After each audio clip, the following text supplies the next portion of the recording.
Hi my crafties, it's Tree. I hope you're having a good and crafty day. I'm here with a tutorial for those fancy rosettes that are so popular. They're really pretty and I'm just going to show you how easy they are to make. I was complicating things and then I complicated things and then I complicated things and well, I also have the embossing folder by Anna Griffin, but I have lost it or misplaced it, whichever way you want to say it. I have no idea. It's not where it's supposed to be. We'll say that. So I needed a rosette and I wanted to make one, and then I thought I wanted to make one of the fancy ones, and then I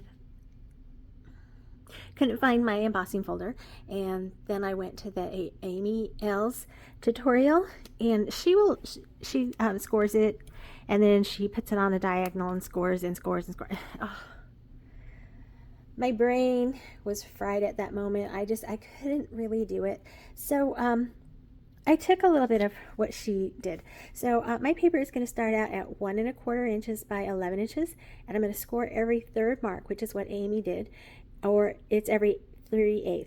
So here's my paper. It is 8 1/2 by 11, and I'm going to bring the scoreboard up so you can see, hopefully. I did this once before and it just blurred out. So right here is 0, then there's a tick mark. It says 1/4, and then a tick mark, and it says 1/3 tick, 3/4 tick, and then 1. So every third is 1/8, 2/8, 3/8. So it's between the 1/4 and the 1/2, and you're just going to score that. See, then it blurs out. So then you're going to count again, 1, 2, 3, and score again, and 1, 2, 3, and score again. And I'm going to continue that all the way down the end of my paper, and I'll come back to you. Okay, I'm not done, but I've come to the end of my scoreboard, and normally I did this in my large scoreboard, so it didn't have a problem. But when you come to an end like that, you can try to find a spot. So you come all the way down here and find that spot again, and then go to your 1, 2, 3. Am I in focus?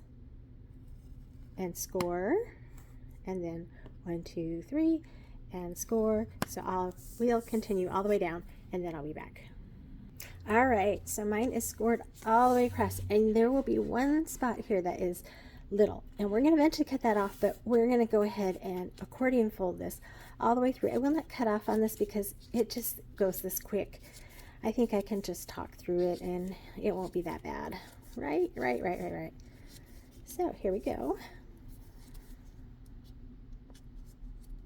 And I give it a good squeeze. Okay, so now we've got this, and what I do, because I don't know, I work one way and only one way, so I'm weird. I put my thumbnail right at where this score line is, right here, with that folded over, and I just folded this over.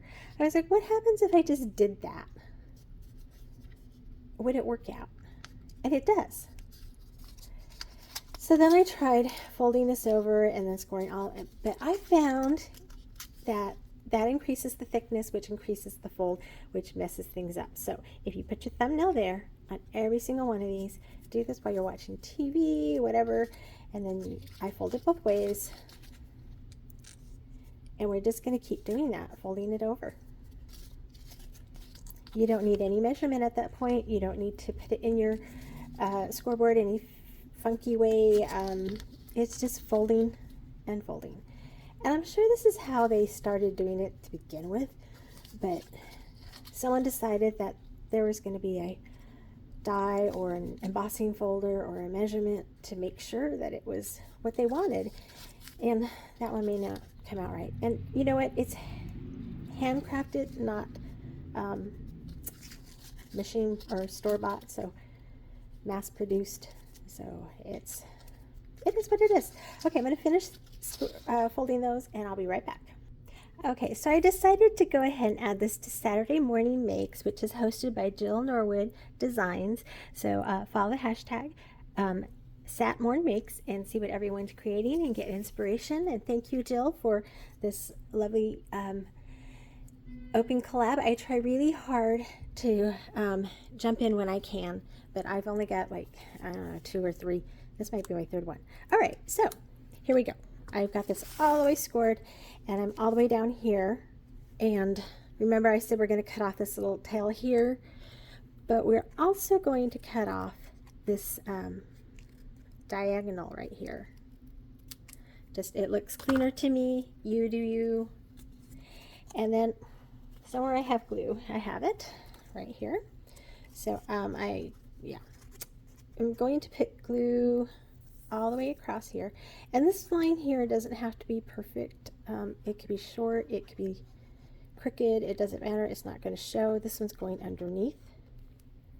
And I'm going to use that tab to adhere to this one. Just getting up to that crease line, not going over it. And then creating a circle. Now I've also got with me a half inch circle punch, and some people like to do bigger circles, some people like smaller ones, some people like hearts or stars or whatever. I figure we're going to decorate these, no one's going to see that circle to begin with, so oh, I messed up again. I wonder if I can find the end and remove it.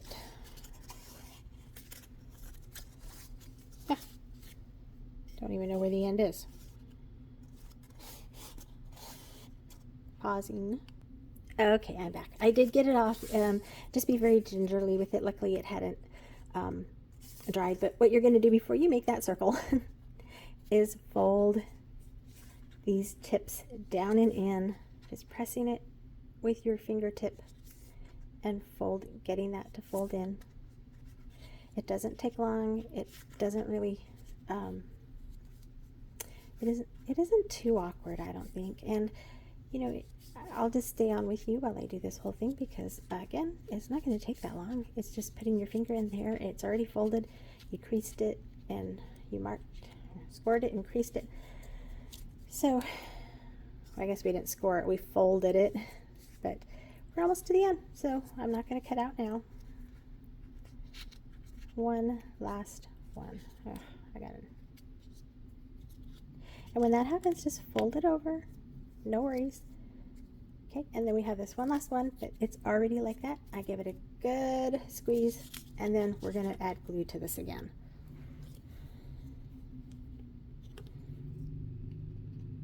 And then we'll get it lined up.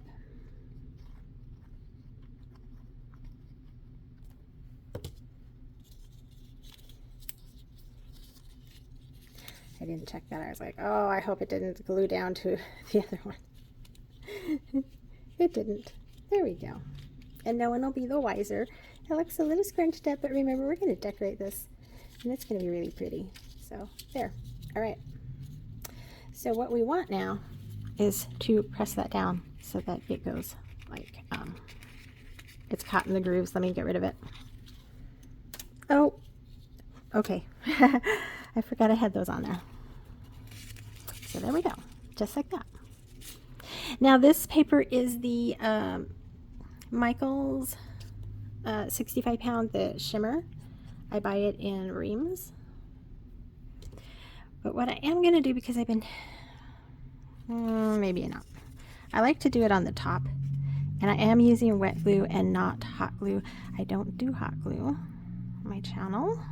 That's just because of how and where I work. I'm in a chair with my dog. If you're new to me, I have a large to medium sized Chihuahua that sits in my just living room chair, and we craft together on my, he sits next to me even though there's no room for him,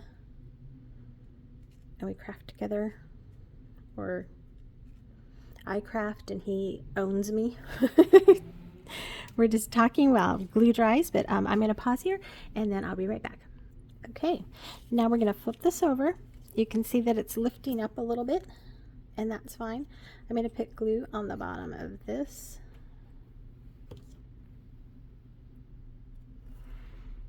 and just kind of place it there. I'm going to hold it for a couple of seconds, but what I found is if I hold this too long, then it domes that way, and what I want is for it to be flat on the bottom so I can add it to things and decorate it and make it look pretty. So that is my tutorial. You can see how quickly and easily it was. Yes, I paused, but I didn't pause long, and you know, it's a matter of scoring and folding and one or two little snips of the scissors and you're done. A little bit of glue. So I hope you like the tutorial. If you have not already, please like, subscribe, and ring that bell. That all helps me out, helps me grow my channel here on YouTube, and I appreciate that so much because I am trying to grow it. Also, please leave a friendly comment below, and I will catch you in my next video. Until then, God bless you and yours. Bye for now.